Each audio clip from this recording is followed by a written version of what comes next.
در حالی که اعضای این شهر کوچک در حال انجام مراسم تدفین اون خانم و بچه هستند.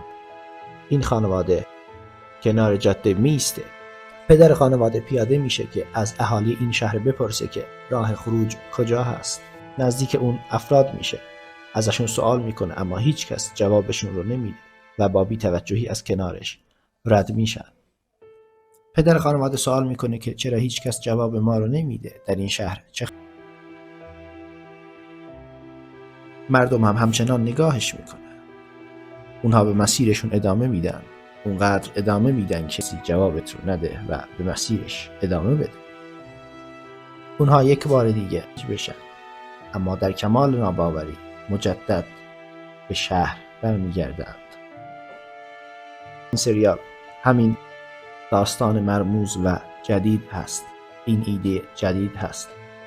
تو ماشین بالاخره تاریک میشه و چاره ای جز این ندارند که وسط جنگل بمونن. کلانتر شهر تصمیم میگیره که شب رو با اینها سپری کنه. کلانتر شروع میکنه به پوشش دادن پنجره ها. پدر خانواده میپرسه که داری چه کار میکنی دقیقاً؟ کلانتر نمیدونه که چه جوری بهش توضیح بده. همه چیز داره خوب پیش میره که ناگهان تاریک شدن میان بیرون. خب بچه‌ها، امیدوارم که لذت برده باشید. ما در قسمت‌های بعدی اپیزودهای دیگر این سریال رو به صورت خلاصه‌وار برای شما معرفی می‌کنیم.